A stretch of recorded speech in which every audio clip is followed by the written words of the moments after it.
PvP has been around for so long now, and yet I'm still scared of it. And quite frankly, I'm also terrible at it. My goal of this account is to change that. We're going to build a 1 defense pure from scratch, learn the PvP mechanics, and take it to the test. Hopefully improving my skills along the process. Honestly, I've done little to none PvP content in RuneScape, so I decided to take a trip to LMS, and it went just as well as I thought it would.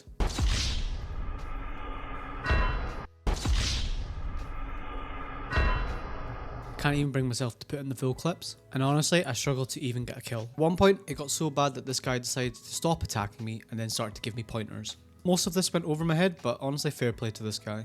Now that we've had a sneak peek at my current ability, let's get right into it. So take a seat, grab some snacks and follow along. This is learning PvP from scratch, a 1 defense pure. So what are the goals for this account? Well, ideally we want to keep the combat level as low as possible, so these are the stats that I'm initially aiming for. The aim will then be to increase these stats as I get more familiar with PvP. I do have a few side quests that I'd like to try, mostly naming the Fire Cape, the Infernal Cape and the Quiver. I've gotten a Fire Cape on my Iron Man, but I've never actually done the Infernal or the Colosseum, so there'll be an interesting challenge there to it. Plus these in general, just a really good upgrade for 1 defense pures. However, to begin with, I'm mostly going to focus on PvP, and these are the 3 simple goals that I have for the account. 1. We want to have a high win rate. This may be difficult in the beginning, but for now we want to have a positive KD ratio, and once we start to improve we can increase this. 2nd, we want to be cash positive. For every kill or death that we have, we'll record the GP won or lost. And finally, I want to win a fight against a well-known PKer. So if anybody watches this, let me know. This could be another YouTuber or content creator, but I basically want to put these skills to the test. To measure these goals, we can record these stats. Anything positive will be green and anything negative will be red. And obviously we want everything to be in the green. We're first going to take a trip to the Stronghold of Security for an easy 10k. What's even more annoying about this clip is I didn't even see the spider behind the gate. I even had my cursor over my food. Round 2.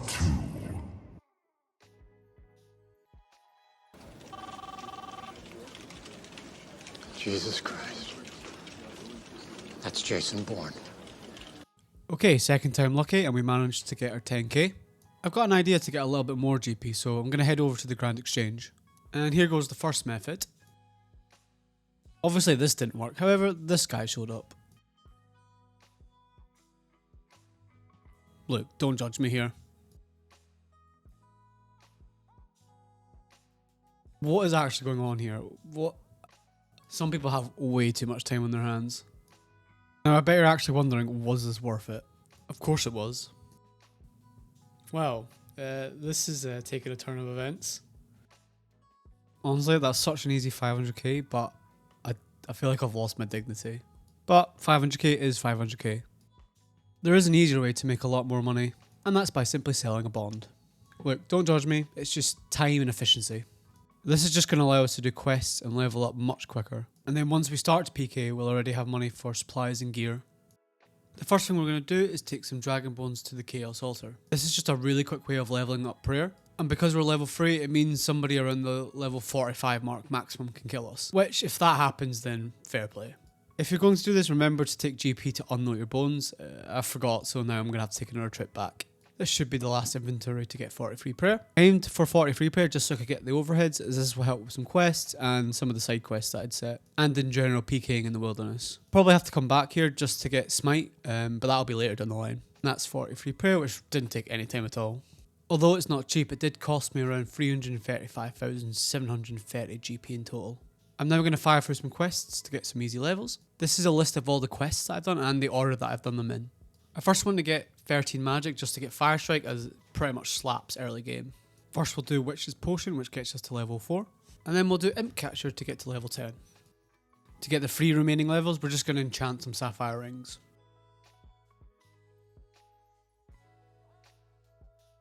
That's 13 magic, which now unlocks Fire Strike. This makes you a small amount of GP, but I think overall I'd only spent 1,659, and that's with most of my runes left over. We then got some basic gear and did Vampire Slayer, which takes us to 20 attack.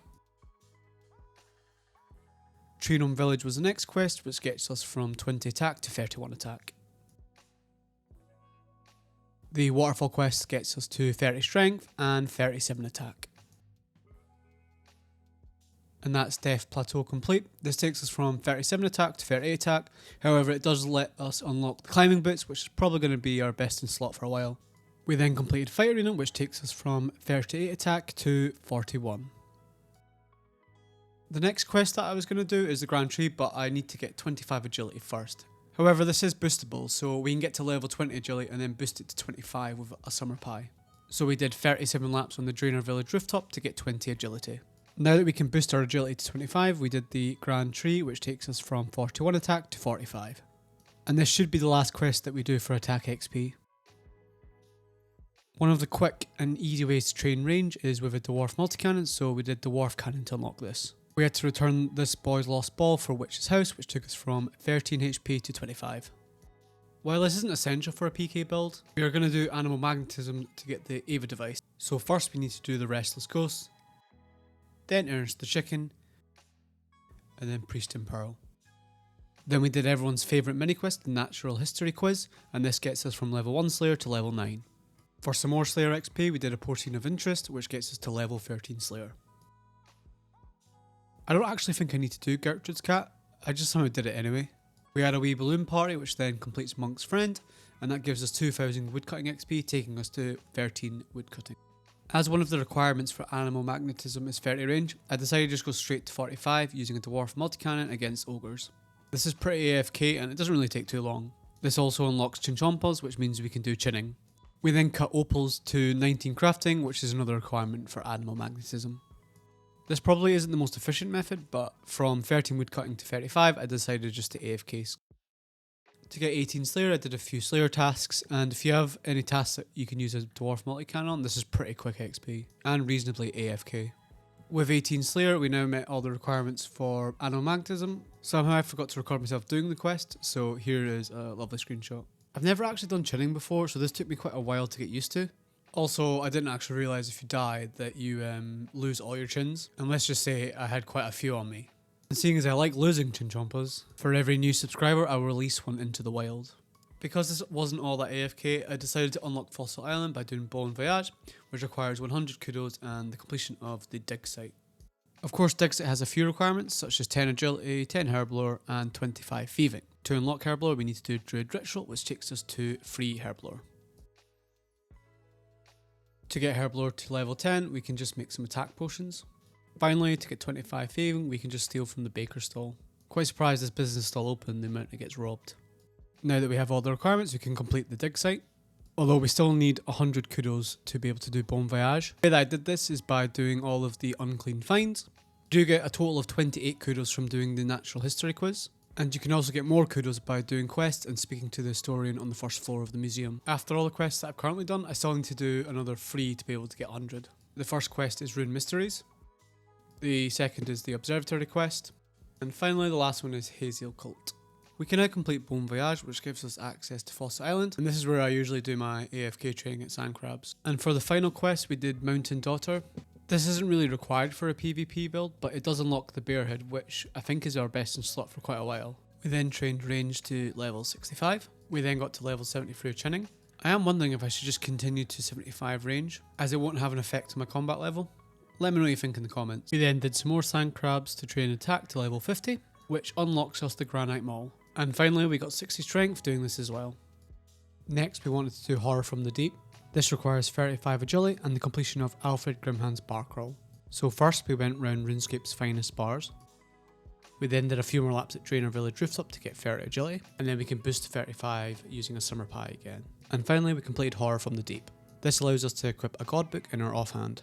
With all the quests and leveling up, here are our current stats. In the next episode, we're going to focus PKing at Bounty Hunter and at the GE, and we'll probably go to Revs as well. I'm not too worried about the magic level at the current level, but we will eventually aim for 85 for Teleblock.